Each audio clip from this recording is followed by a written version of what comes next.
Hey guys, Dalek44 here. I need no introduction, but I got one anyway.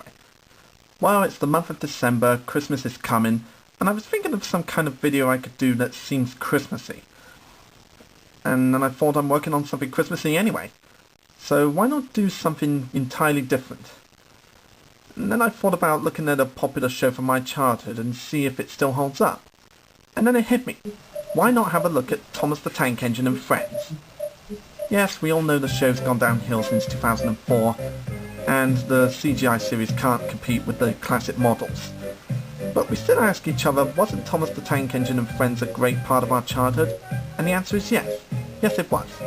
All the stories were about railway logic, friendship, and of course the characters themselves, who are unforgettable. And before you ask, no, I'm not going to do Series 8 onwards. That's just not the show I grew up with. I'm going to stick strictly to Series 1 to 7, including Thomas and the Magic Railroad, because those are the shows and movie I grew up with. The hit entertainment versions from 2004 onwards will not be included in this. It's strictly Series 1 to 7 and Thomas and the Magic Railroad. They're the ones I grew up with. And just remember that this is all opinion, so don't go ape shit if you don't agree with me. Even if you are completely wrong. Yes, as you could tell as a kid, I loved the show. In fact, I was surprised to hear that Hit Entertainment still cares about the classic series, even though they're making the show go downhill. They care about it so much that they keep releasing the first 7 series on DVD. They've even recently re-released them with the restored footage. Well, for Series 1 and 2 and 3 anyway. But I was still surprised to hear that Hit Entertainment actually still cared about the classic series. And the proof of that was in the latest film, Blue Mountain Mystery. But now that I'm older, does the classic series still hold up? Is it still as memorable as it was when I was a kid? Well, I'm going to have a look at the first 7 series of the show to find out. So sit back and enjoy this series that I like to call Thomascember.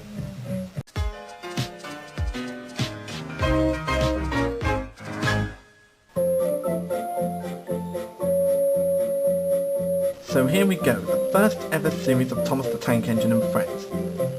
It was originally broadcast on television in 1984. Every single episode was based off of a story from the Reverend W. Awdry, including the one-off story, Thomas's Christmas Party, which was commissioned by the staff.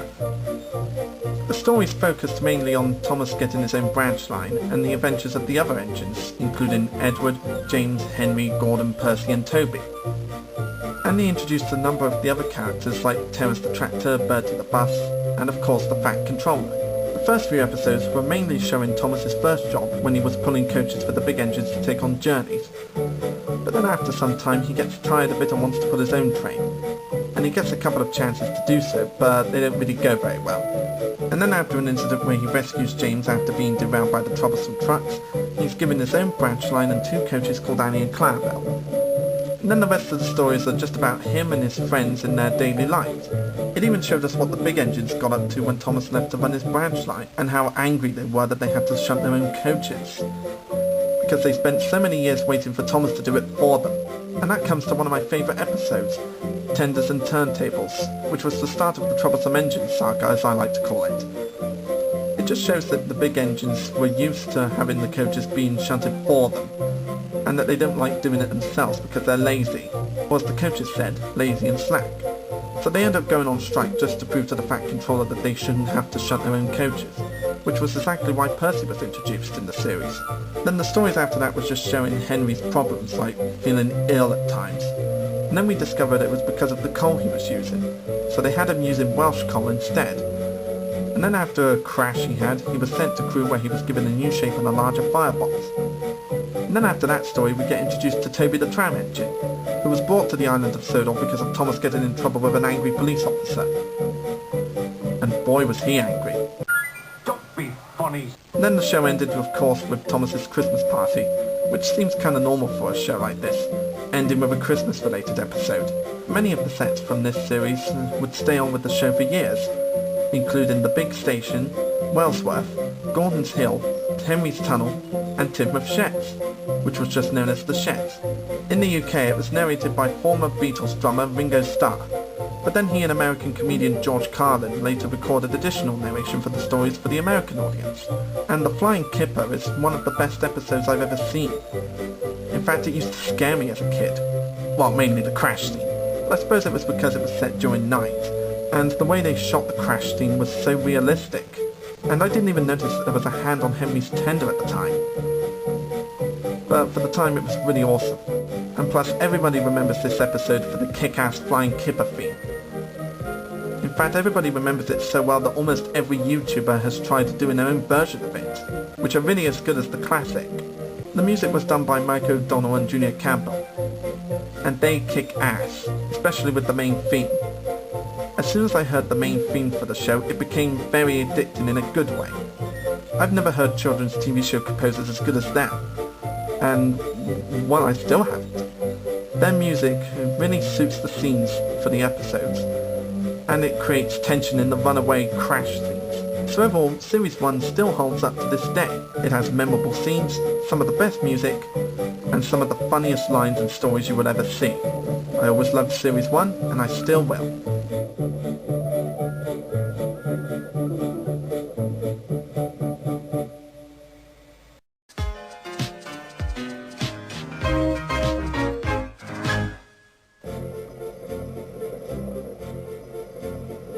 Just like Series 1, Series 2 of Thomas the Tank Engine and Friends was narrated by Ringo Starr. He ended up dubbing 16 of the episodes for American audiences, and then George Carlin narrated the rest of the episodes. This was the last ever season of Thomas the Tank Engine and Friends to be narrated by Ringo Starr. So okay, what were the events of it? Most of the events were just some of the continuing adventures of Thomas the Tank Engine and, of course, his friends. And they also introduced new characters to the show, like Trevor the Traction Engine, who was saved from scrap by Edward, Duck the Great Western Engine, who came to help Percy with his jobs, Harold the Helicopter, who had a race with Percy, Bill and Ben the Tank Engine twins who work at the China Clay Works, Devious Diesel, who grew a rivalry with Duck, and his introduction episode introduced one of the funniest songs you'll ever hear in a kid's show. Cooks are waiting in the yard, packing them with diesel. Show the world what I can do, gaily boast the diesel. In and out he creeps about, like a big black weasel. When he pulls the wrong cooks out, off goes the diesel. We also got Donald and Douglas, the Scottish twins, who arrived to help the Fat Controller. And we got the spiteful Brake Van from Brake Van, who only appeared in one episode. We had Daisy the Diesel Railcar, who was the first female engine to be introduced. And of course, Boko the Diesel, who often works with Bill and Ben and Edward. Most of the stories for this series were based off of stories by the Rev W. Awdry, but some of the episodes were based on books written by his son, Christopher Awdry. In fact, they also commissioned him to write 2 stories, which was Thomas and Trevor and Thomas and the Missing Christmas Tree. Those were 2 of the other episodes that were commissioned by the studio. Devious Diesel was the first proper villain to be introduced to the series, and as time went on he would continue to reappear. And I don't know if it's just me, but Diesel's growling used to scare me as a kid. I mean, just listen to his growl and see if it doesn't make you crap your pants. Plus, whenever I hear the trucks laughing, it always sounds like a bunch of giggling monkeys to me.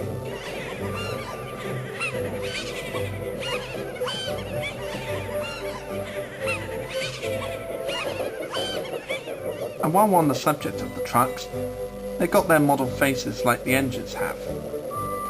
You may have noticed in the first series that they just had little bits of paper cut out to look like eyes and mouths for their faces. But in Series 2, the team decided to use model faces for the trucks this time. And while we're on the subject of characters, who doesn't love Duck the Great Western Engine? He's one of the most popular characters in the TV show's history. He's loved by the fans, and I was surprised to find out that he was a favourite of the staff of Hit Entertainment. I actually think there's some kind of law forbidding people not to like him. The music was once again composed by Mike O'Donnell and Junior Campbell, who once again do a great job. And another one of the great themes they composed was the kick-ass Ghost Train theme from Ghost Train. It was really scary and created a scary tone for the episode. And that's pretty kick-ass. And we also got to see the viaduct on the main line have scaffolding on it, from Better Late Than Never onwards. In fact, the workmen who were working on the viaduct stayed on there until the last episode of Series 2. So it's fair to say that it took them the whole series to actually mend it properly. Thomas and the Missing Christmas Tree was another great Christmas episode. For me, it captures the true spirit of Christmas. Well, it did as a kid anyway. I'd have to say that this is another great series, just like Series 1. I loved it as much as Series 1 as a kid, but watching it and Series 1 again as an adult, it's actually a lot better than I remember it. In fact, it's one of the few series that I watch again as an adult and enjoy more than I was a kid. If you're a Thomas fan, definitely check it out. It's one of the greats, like Series 1, and you won't be disappointed with the characters and storylines.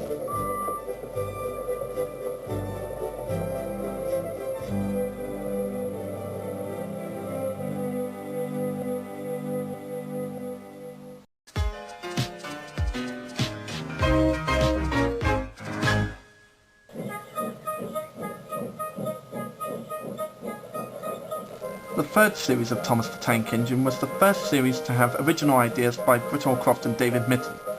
While still using some of the stories from the Reverend W. Awdry, they used a couple of their own ideas, like Henry's Forest, Trust Thomas, and other stories to be mentioned. After Ringo Starr left the scene as narrator, an actor named Michael Angelis became the UK narrator, while George Carlin remained as the US narrator. Like Series 2, this was continuing the adventures of Thomas and his friends, while introducing more new characters, like the City of Choro, who had a cameo, Dilly the Duck from Donald's Duck, the Chinese Dragon, Mavis the Diesel Engine, Flying Scotsman, even though he only got a tender cameo, Oliver the Great Western Engine, who a lot of people like Miss Oliver and Blossom really love, Toad the Brake Van, and of course, Bulgy the Bad-Tempered Double-Decker Bus. I was first introduced to Series 3 by video cassettes, including Trust Thomas and other stories, and Thomas Percy and the Dragon and other stories. One thing I noticed from those videos that the narrations were really different. In those first two video cassettes, Michael Angelis did a very calm, soft narration, but in those video Buzz and other stories, he put a lot of energy into his narration. In fact, when he redid the narration for the previous episodes, he put a lot of energy into all those narrations. And that's still how he does it to this day. And of course he keeps that northern tone that Ringo Starr had in the previous series. That's pretty cool. Like I said, a lot of the episodes were written by Britt Allcroft and David Mitton, and from what I could tell, this was the series that Wilbur Awdry hated the most. I also heard that it was mostly because of the story Henry's Forest, like saying how trees shouldn't be planted so close to the line. And to be honest, I don't really get why Wilbur Awdry got so mad. I mean, it was just a few original ideas by Britt and David, so I don't really see the big deal in it. I really enjoyed them. I especially enjoyed Diesel Does It Again, when they reintroduced Diesel. In fact, that was one of my favourite stories from Series 3, including Thomas Percy and the Dragon, because of the dragon theme and bringing a bit of Asian-like tone to the music.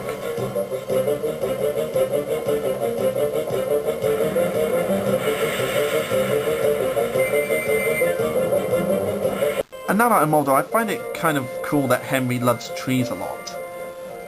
That's kind of cool. And once again, Mike O'Donnell and Junior Campbell come back to do the music for this episode. And as always, they do the best music, including that Oliver theme from Escape. That's really epic.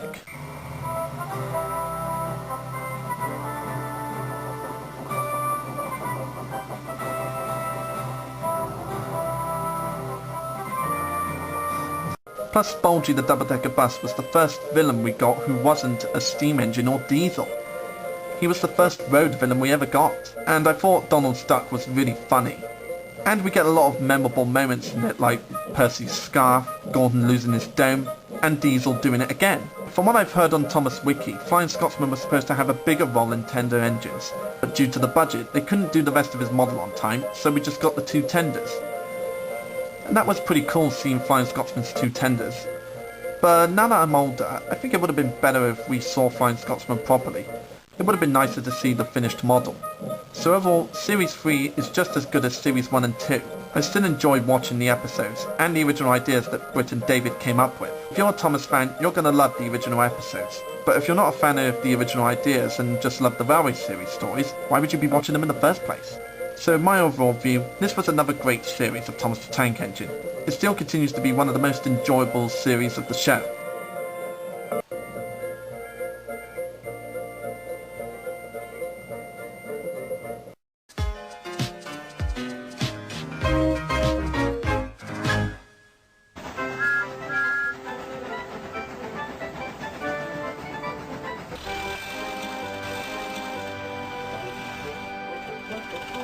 So after Series 3 made the Reverend W. Awdry kinda mad, Britt Allcroft and David Mitton had to go back to the original source material.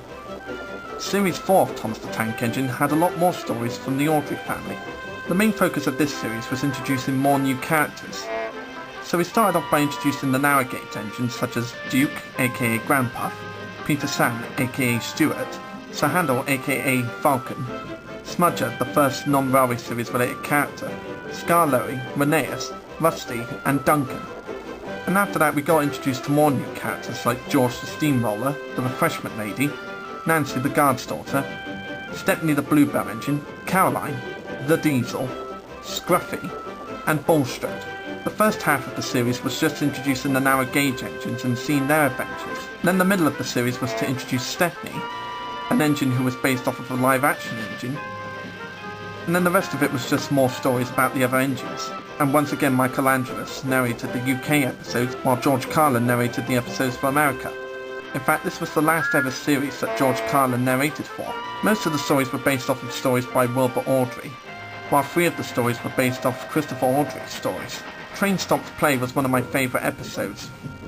There's no particular reason for it, I just thought the line of Caroline was really funny. And Scruffy was a new kind of truck we get to see, an old rusty truck who turned out to be the leader of the other trucks, which brought on a new truck song. All of us though used to talk, think she's very clever, and Betty can manage her, that's the best you'll ever. When the yacht is on the back, with the gracious volley, we can push her down the well. Pop, go to golly. And George the Steamroller was the second road villain to be introduced to the series. But now when you think about it, he wasn't really much of a villain. He was just a grumpy old steamroller who hated the fact that the railways took up most of the island instead of the roads. But for the time it was pretty entertaining. Once again Mike O'Donnell and Junior Campbell come back to do the music for this. And as always they do a brilliant job, especially with the rescue theme from Rusty to the Rescue. Once again that was really epic.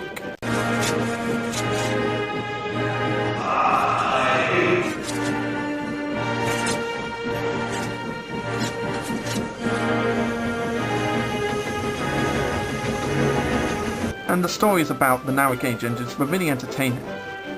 And it was really good to start off with Duke's past. And having Peter Sam and Sir Handel have old names was kind of interesting. And I thought Smudger was kind of funny at times, especially with his annoying laugh. But I do have one slight nitpick with this series, but it's nothing major, it's just a minor point. While the first 3 series ended with a Christmas episode, this series had no Christmas episode to it. Yeah, I know it's a nitpick, but we just didn't get a Christmas episode at the end of this series. And now that I'm older, I find that kind of odd. We had Christmas episodes for the first 3 series, why not end this series with a Christmas episode? Instead we got the episode about Tom Tipper the Postman, and I'm pretty sure a lot of people love to reference Postman Pat off that.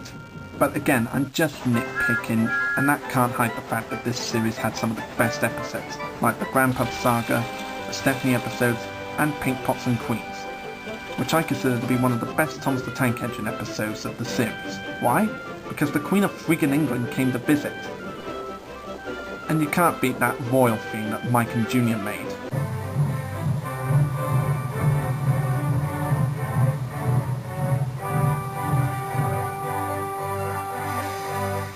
So overall, Series 4 was another great series. I love how they introduced the narrow gauge engines, Stepney, George the Steamroller, and all the other characters that were in it. So in my opinion, it's another great series. If you're a Thomas fan, definitely check it out.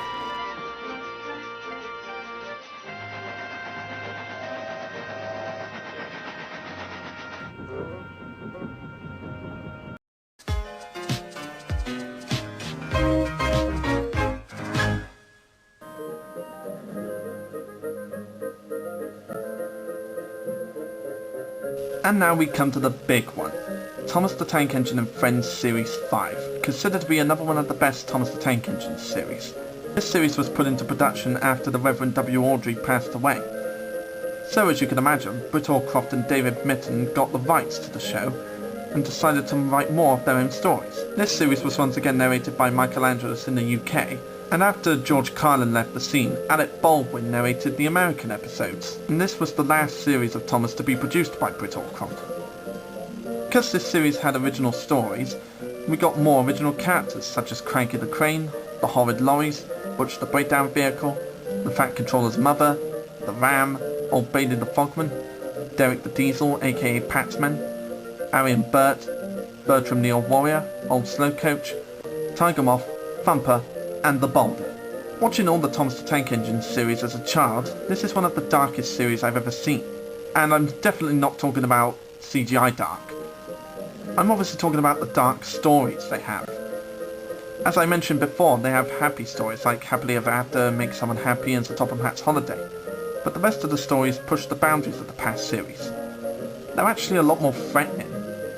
In fact, I actually thought that they were inspired by Tugs, since David Mitton wrote a majority of the episodes of Tugs. And as I mentioned before, the engines had to deal with supernatural beings like a boulder and ghosts, and natural disasters like a rock slide, flood, tide damaged tracks, an avalanche, fires, and falling trees. I mean, talk about dark storylines. Almost half of the episodes are either set or had most scenes during nightfall, and the majority of the episodes detour away from the Railway series, as I said, and are based on original ideas, except for episodes like A Better View for Gordon, which was based on a famous accident at a station in France called Gare Montparnasse in 1895. And the episode Busy Going Backwards was a brilliant idea, because I never expected to see a story be surrounding a runaway brake van. That was really clever. And do I even need to say who does the music for this series? You all know what the answer's going to be. Once again, Mike and Jr. do the best music in this series. They actually made the music more tense for the darker episodes, like Toby and the Flood,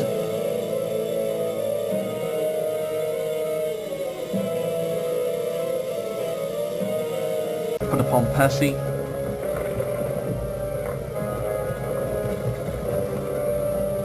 Haunted Henry,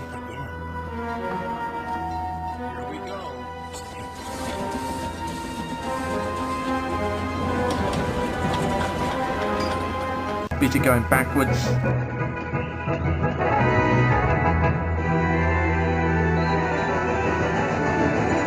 Rusty and the Boulder,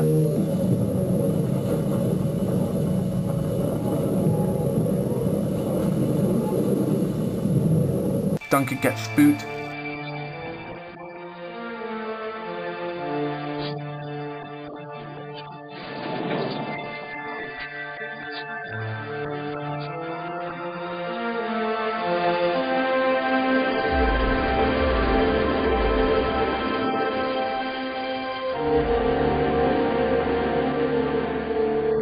and Snow.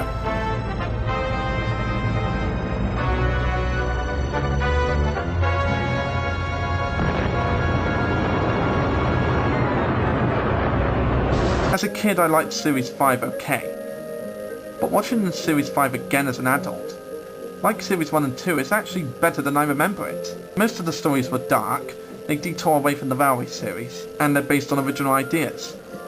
This is my third favourite series of Thomas the Tank Engine, having Series 1 and 2 be my first and second.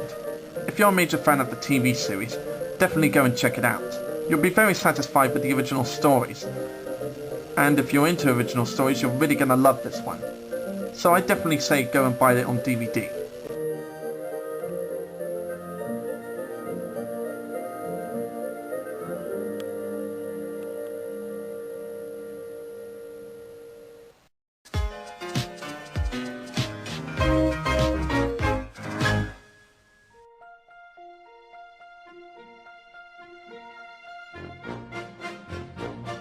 And now we come to the big one, Thomas and the Magic Railroad, Thomas the Tank Engine's first ever full-length feature film. When this movie came out, every Thomas fan was going nuts for it. We were reenacting all the scenes, we were talking about all the characters. It was just a huge flick for us Thomas fans. So is it kind of bad to say that I think it's kind of silly now that I'm an adult? Okay, just hear me out. I'm not saying that the movie as a whole doesn't work, or anything like that. Well, here, let's start at the beginning. So Topham Hatt goes on holiday, leaving Mr. Conductor in charge of the railway. Meanwhile, an evil train named Diesel 10 comes to the railway to destroy a lost engine named Lady and dominate the railway, turning all steam engines into scrap, leaving only diesels to do the work. While on Muffle Mountain, near Shining Time Station, an elderly man named Burnett Stone is looking after a steam engine named Lady, who turns out to be the lost engine. and the rest of the movie is just the other engines trying to find her and save the railway, while Diesel 10's plan is to destroy her, take all her magic, and then dominate the railway, as I mentioned before. And Mr. Conductor is just looking around trying to find more gold dust because he lost his. And then we get our happy ending. So what problems would I have with this movie that almost seems adult? Well, let's talk about my major problem with it. Shining Time Station. Now, I don't want to offend any Shining Time Station fans out there, but that's just not the show that I grew up with. Being from England, I've never heard of Shining Time Station. As a kid, I liked them okay, but I never really reacted to those scenes that much when I was a kid. I was always into the Sodor scenes. In fact, watching it again as an adult, I personally think that it would have been better off if they took out the Shining Time Station bits and mostly focused on Sodor, so it could appeal to the national audience. Then the movie wouldn't have been criticised as being too Americanized in the box office. In fact, I'm actually surprised that the movie didn't do so well in the box office, but the DVD and VHS sales went well. That's kind of funny, isn't it? And another nitpick I have with this film is the voice actors. And I'm sorry, but I just don't like a lot of these voice actors. Well, I take it back. Thomas's voice actor is okay. Percy's voice actress is okay. The other engine's too American. James, holy fuck balls, I hate the voice they gave for him. I was so confused that they actually gave James a woman's voice. It makes no sense. Why couldn't they have just got Michelangelo or even Ringo Starr to do the voice for him? It would have sounded better than letting a woman do the voice for him. And as you know, the movie lacks a lot of Thomas the Tank Engine. It shows a lot of Mr. Conductor when it should really show a lot of Thomas. Yeah, Mr. Conductor's an entertaining character, but he's not the main focus of the story. I see him as being more like Merlin or something like that. They're an interesting character, but they're not the main focus of the story. That role has to belong to Thomas the Tank Engine himself. His name's in the title of the movie, for crying out loud. Okay, I bitched about the movie, so what do I like about it? Well, it's a big story. And I do mean big. If you could check it out on the big screen, definitely see it. When Diesel's claw comes to attack Mr. Conductor on the night time, it's just massive. I think I remember someone in the audience getting scared by it. And the new characters are really good new characters. Lady is a beautiful engine who gets voiced by Britt Allcroft. Diesel 10 is the most evil Diesel, as well as being my favourite Diesel. Splatter and Dodge make great comic relief.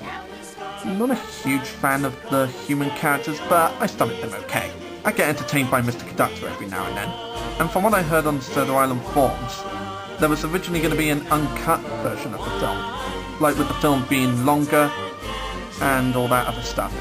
But the first change I heard about was replacing P.T. Boomer. I think a director's cut DVD of the film would be great. I think it might make the story a little bit better. When I was a kid, I found Diesel 10 very scary, but watching him again as an adult, I find he's both scary and comical at the same time. In a lot of scenes he tries to be a badass, but most of the time he's just a bit of a bumbler, which makes him really funny, especially when working off his claw Pinchy. While all of Diesel 10's scenes are entertaining, it's the chase scene at the end I always look forward to the most. In fact, that was always my favourite scene from the film.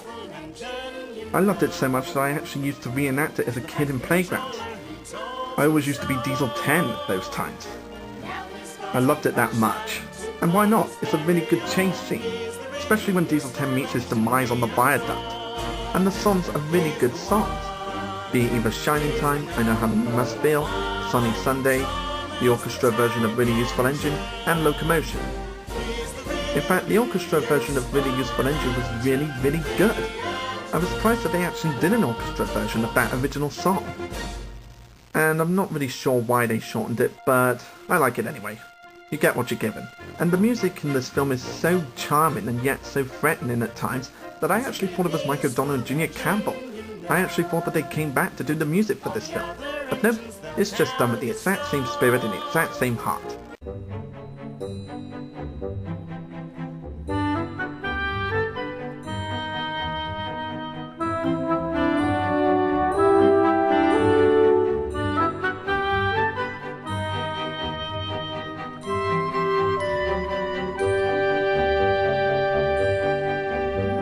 So yeah, beside all the nitpicks, Thomas and the Magic Railroad isn't as good as I remember it, but it still has its good moments. It's a big story, and I do like the idea of the live actors interacting with the models. That is really clever. It's a movie I was still happy to see on YouTube again, and I think some Thomas fans might get a few enjoying moments out of it, and the chances are that if they re-released it in the big screen again, I'll probably check it out a few more times.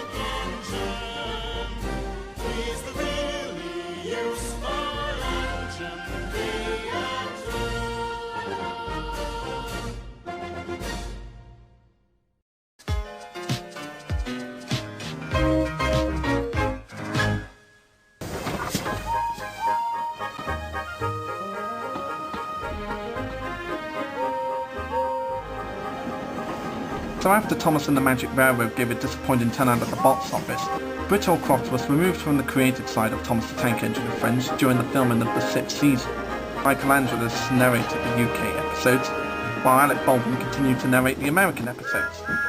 In fact, this was the last series that Alec Baldwin narrated for, which a lot of people like Miss Oliver Blossom would have been glad to know.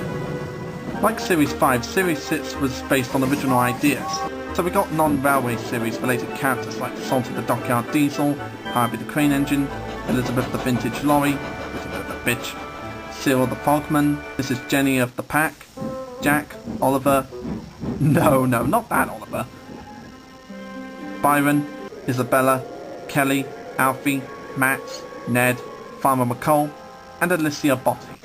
Jack and the Pack ended up getting their own DVD series called Jack and the Pack, I guess. Pretty crazy, pretty clever.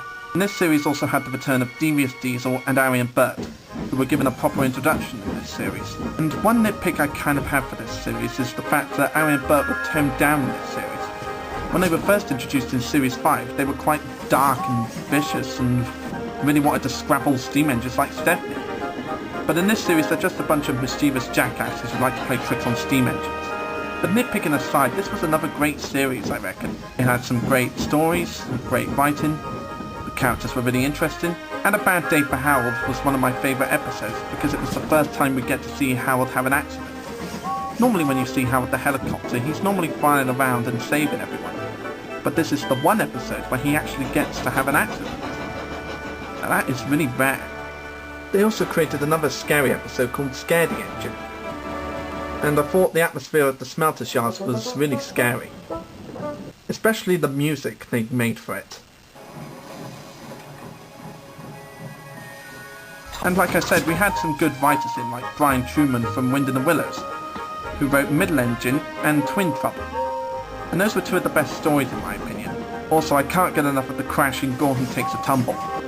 And no, I'm not going to say who does the music for this series. We all know who does the music, so it's pretty pointless to talk about it. But once again, they do a really great job with the music.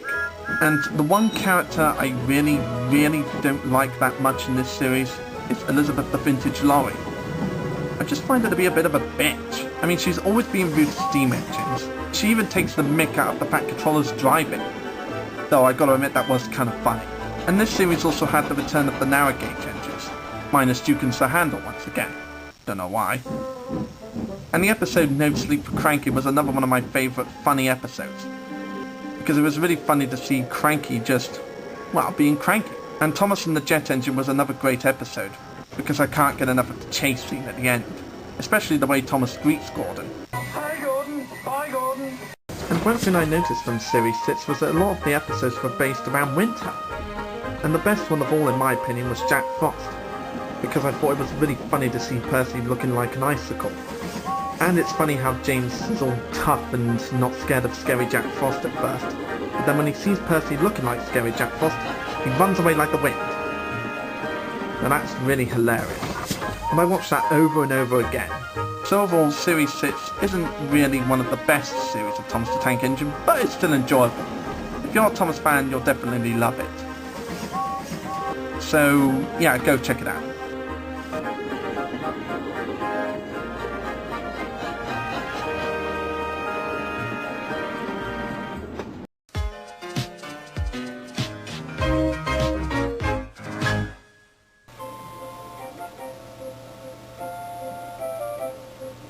And now we come to the last part of Thomascember Series 7. This was the last series of Thomas the Tank Engine and Friends to be directed by David Mitton. As always, Michelangelo's returned to narrate the UK episodes, while the US episodes were narrated by a new narrator. Enter Michael Brandon, who a lot of people like Miss Oliver Blossom really don't like. Like Series 5 and 6, this series had original ideas, so we got new characters who weren't based on the Railway series characters, like Emily, who became a main character in the future series, Fergus the Traction Engine, who only got 3 episodes to himself, the Sodor Brass Band, Arthur the Spotless Record Engine, the Miller, yeah, he's just the Miller, Lord Callan, the Bat Controller's Cat, Murdoch the Strong Engine, Pegasus the Cart Horse, Spencer the Silver Douchebag, and the Duke and Duchess of Botsford, who were just known as the Duke and Duchess at that time. Like I said, this series had a lot of original ideas like the past series did. So we started off with the introduction of Emily. And I gotta say this right now, I preferred Emily in Series 7. Her attitude then was the best. I mean, her attitude from the series onwards is just bad. I mean, really bad. But I'm drifting away from the point here. Like I said, the show had original ideas, so we got more stories with the Sodor engines, and a couple of other stories with the narrow gauge engines. And we still have not seen the return of Sir Handel or Duke, or even Bertram for that matter. What the hell's Bertram? But anyway, for one character to return from the classic series, we did get the return of the refreshment lady, who needed to find a new place for a tea room. And the episode, The Old Bridge, kind of scared me a little bit. Mainly at the bit when Scarloey got scared to cross over the bridge again. I think it was the music and the view of the water from Scarloey's eye. I think that was what did it for me. And What's the Matter with Henry gave Henry a new problem besides his coal, which was leaking water tanks. Now that was pretty new. Actually, I thought that was kind of relating back to the Railway series. Sort of Henry having new problems as opposed to his original problems. And that was pretty clever. And we also got some stock footage from the past series, so we got to see like Series 1 footage, and even Series 5 footage as well. The Runaway Elephant was one of my favourite episodes, for I thought it was kind of funny the way Duncan was running away with that elephant and how it flew in the air and landed in a lake. That was pretty funny. And we got to see Arian Bert actually being scary again in Fergus Breaks the Rules. But what rules did exactly Fergus really break? I mean, he didn't break any rules, he just went to do a job that he wasn't supposed to do. But nevertheless, Ari and Bert were quite scary in that scene. Just look at it and tell me if you don't shit your pants. Hello, are you happy to be here? And we got the return of Bulgy the double-decker bus, who was converted back into a bus from a hen house, and then converted into a fruit stand on wheels. And that's a pretty happy ending for a character who was trying to reform himself. And the Best Dressed Engine was another funny episode, mainly because of the dilemma Gordon got into. And I gotta say this too, I'm not too fond of Spencer, mostly because he's just a pompous asshole. Though I do like it that he's an A4 engine, based off of Mara, the fastest steam engine in the world. And I'm not even gonna say who does the music for this show, because it's obvious we know who did it. There's no point in talking about him. They've done the music for pretty much every series of Thomas the Tank Engine. Though surprisingly, this was the last series that they do the music for. And as always, they do a really great job. So Series 7 is another great series. If you're a Thomas fan, watch it. It's got some great episodes and a great ending for Bulgy the double-decker bus. So guys, that was Thomascember. Thank you so much for joining me and having a look back at the first 7 series of Thomas the Tank Engine. I know you have your own opinions about it, so if you do, get them out there and see what other people have to say.